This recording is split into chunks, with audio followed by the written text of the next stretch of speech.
which was from the beginning, which we have heard, which we have seen with our eyes, which we have looked upon, and our hands have touched. The word of life.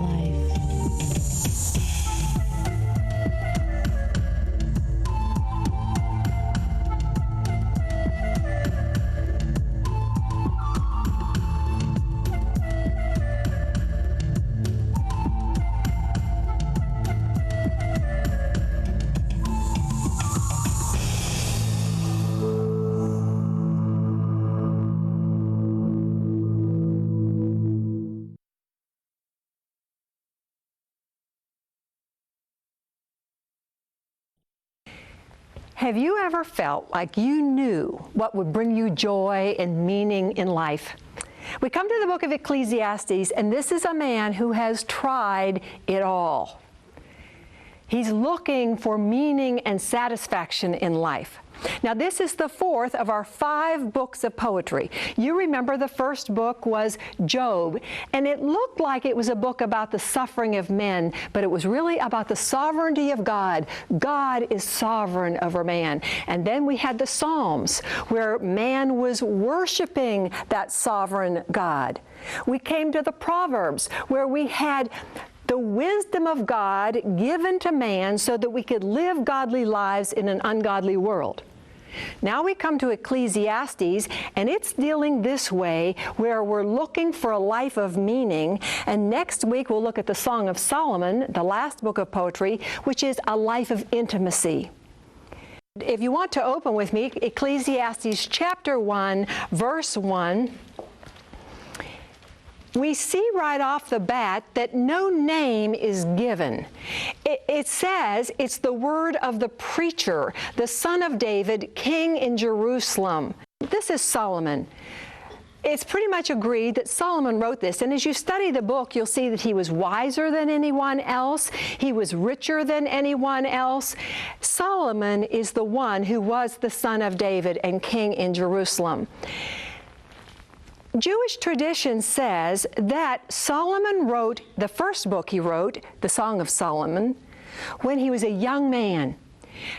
When he was a young man, he became king when he was about 20. And that was the time, remember, when God said, ask what you will, and he asked for wisdom.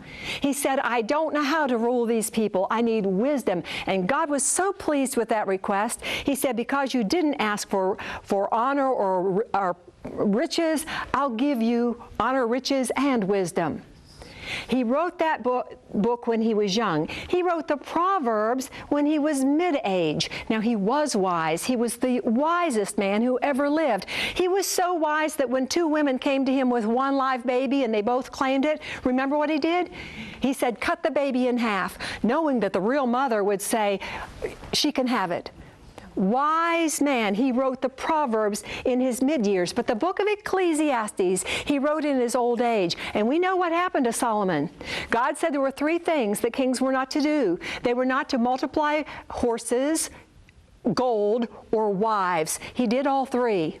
And it was the wives that really got him in trouble. God had said, if you get other wives, what will happen is they'll take your heart away from me and turn you toward other gods. And that's precisely what happened. So when we read this book, we have to first understand this is being written by a man who's not in fellowship with God. Understand it's a book of human reasoning. When Solomon got out of fellowship with God, the very thing that was his strength, his wisdom, became his weakness, because now he's relying on his own wisdom. He doesn't have God's. And so he's looking for meaning in life, and he's leaving God out of the picture. We have to be careful taking verses out of this book, because it is not once does it ever say, and God said. It's not what God said, it's what God says that man says. This is a book of human reasoning, looking for meaning in life. And his conclusion is that life is meaningless without God. Life is meaningful with God. 41 times in this book, God's name is mentioned, but it's always Elohim. Elohim is Creator God, that faraway, distant God. Never once is the name Jehovah used. Jehovah is that Redeemer God, that personal covenant-making, covenant-keeping God. That name's not used. So the problem for Solomon is that he's out of fellowship with God, and therefore God is distant, not near.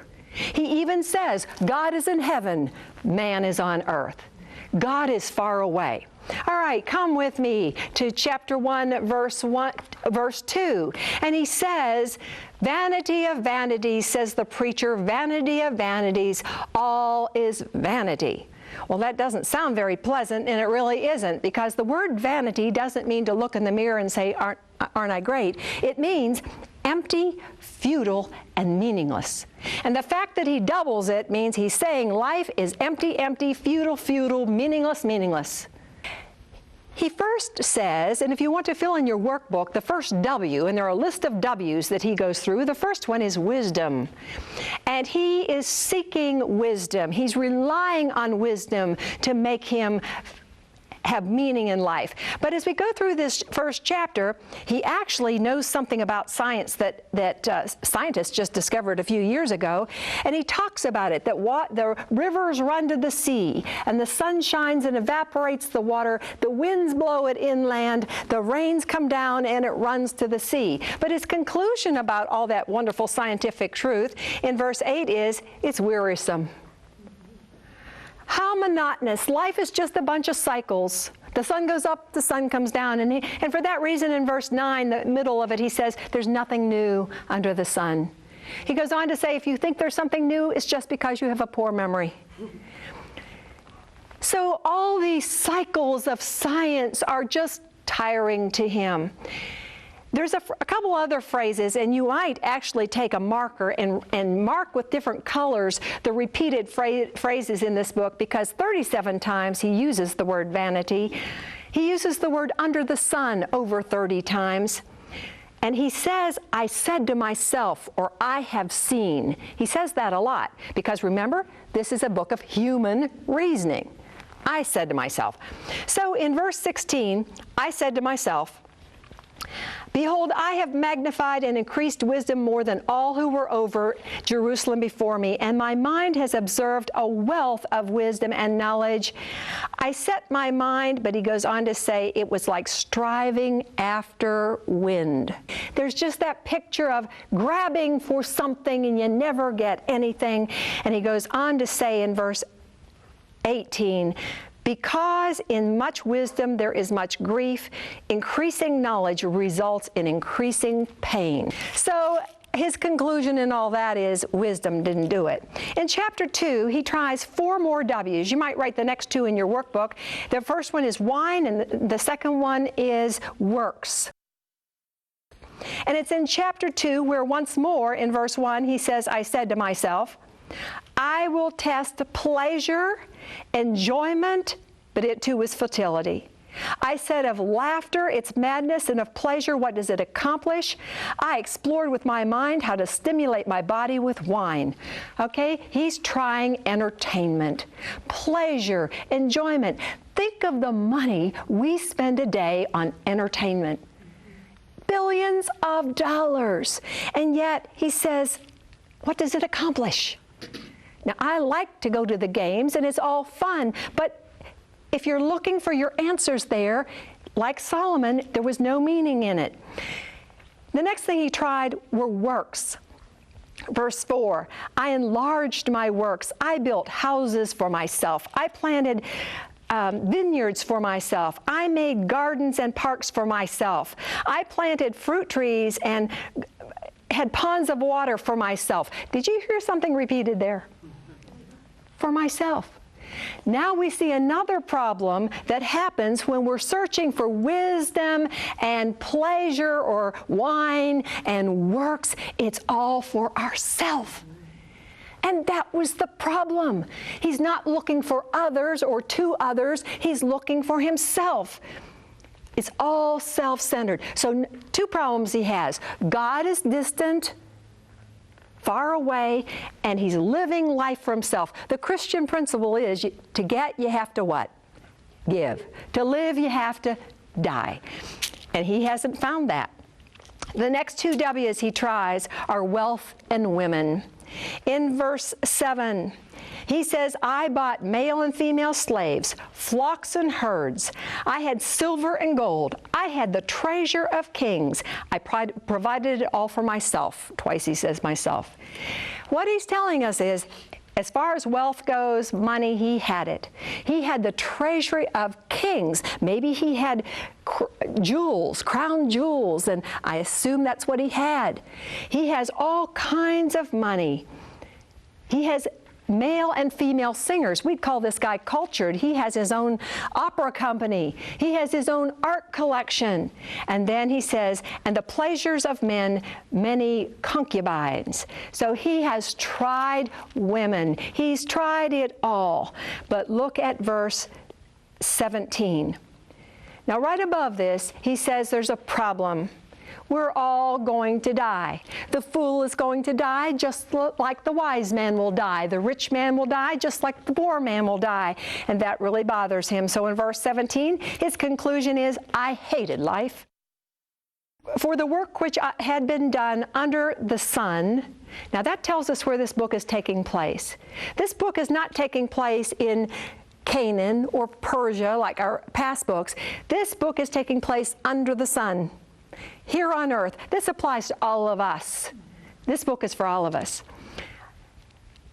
He says it was grievous because everything is vanity and striving after wind. Verse 18, thus I hated all the fruit of my labor for which I had labored, for I must leave it to the man who comes after me, and who knows whether he'll be wise or a fool. Verse 20, therefore I completely despaired of all the fruit of my labor for which I had labored. He says not only does he hate life, he hates everything he has. Haven't these things become a burden to him? They're a burden because he's going to die and leave them to somebody else, and that ticks him. Because he's been wise and that person might be a fool. All his things have become a burden. And so he says he hated life, he hates his things, and he completely despaired. Poor guy. At the end of this chapter 2, verse 25, he says something interesting. He says, who can eat and who can have enjoyment without him? Now that's a key verse. Who can eat and who can have enjoyment without him? Now he's starting to realize life under the sun is meaningless without God. Who can have enjoyment without him? He goes on to tell us some other things that he has tried or looked at that have caused him to feel empty. And these are ours in your workbook. The first one is reality. And we see it in chapter 3, which starts out, there's an appointed time for everything. There's a time for every event. There's a time to give birth, a time to die. He says in verse 11 that he has made everything appropriate or beautiful in its time. Okay, so we now know we're in time. Time's not bad. There's the right time for everything, and that's good. Look at the rest of verse 11. He says, he, meaning God, has also set eternity in their heart, yet so that man will not find out the work which God has done from the beginning to the end. Down in verse 14, he says, I know that everything God does will remain forever, and there's nothing to add to it, and there's nothing to take from it, for God has so worked in men that they should fear him. His conclusion about time, and he goes on in this chapter to say that everybody dies. The problem with time, he says, is first of all, we are in time. It's good, but time ends. We're going to die. That's the first problem. The second problem is we're in time, but God's in eternity, and he has put eternity in our hearts. So we're not going to be satisfied with something that's done in time. Therefore, it will never make us happy. That's his conclusion. Reality, time, just won't do it. Chapter 4, he talks about relationships. Now, relationships are important. And in verse 1 and 2, he talks about oppression. What he has seen is, when he looks around, is that in relationships, there's usually one person that's stronger than the other person, and the one oppresses the other. Or he says in government, one leader oppresses the people, and that is not fair. That's not right. He doesn't like that. And then he says in business, there are always rivalries between people. Instead of just cooperating, we compete. That bothers him. In verse 8, he says about one man, there was a certain man without a dependent, and he didn't have a son or a brother to leave all his things to, and he never was satisfied with his riches, and he never asked, for whom am I laboring? And he says, this is vanity. What he's saying is, one person without a purpose will only strive for the things of this world, and it will be useless. So he says, two people are better, verse 9. Two are better and he gives 4 reasons why two are better. One is that you get more done when two people work together. Isn't that true? It's always, you get more accomplished when you have a helper. And the second reason, he says, is if one falls, you have somebody to help pick you up. And the third reason, he says, if you get cold, there's somebody to help keep you warm. And the fourth reason, he says, if someone tries to overpower you, you can fight them off. But verse 12 says, a cord of 3 strands is not quickly torn apart. So now he's saying one person alone without a purpose, there will be no meaning. 2 people are better, but what we really need are 3. We need 2 people plus God at the center, because a 3-fold cord will not be quickly broken. In chapter 5, he looks at religion. The problem with religion, he says, is we are really good with words. We pray wordy prayers, and we make vows. We have all these words, but look in chapter 5, verse 7. For in many words there is emptiness. Rather fear God, he says. Now this is the second time he said, fear God. Chapter 5, verse 10, he comes back to riches. He who loves money will not be satisfied with money. This too is vanity. Verse 13, he says there's a grievous evil he has seen under the sun, riches being hoarded to their owner's own hurt. And then he says there's another thing with riches there. They are lost through bad investments. If you take this whole book, he said a number of things as to why riches are a problem and won't satisfy.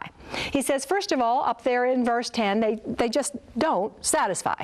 But he says, number 2, you may have some, but you'll die and leave them. He says, everybody leaves the world the same way, empty-handed. There are no U-Hauls following the hearse, right? We all go out of here empty-handed. So he says, we're all going to die. He says, we're going to die, and we might not have an heir. Or we might die and have an heir, but they might be a fool. Or we might lose that money with a bad investment. All these reasons why money can become a problem or a burden and be vanity. Chapter 6, he tries human reasoning. The very last verse, verse 12, he says, who knows what is good for a man during his lifetime, during the few futile years of his life? He will spend them like a shadow, for who can tell a man what will come after him under the sun? He says the problem with human reasoning is we don't know the future. We don't know what's going to happen. God has this great wisdom. We have this puny little reasoning. Human reasoning doesn't make it. So we've had the problem. The problem is life without God is meaningless. Now he comes to the solution. Life with God is meaningful.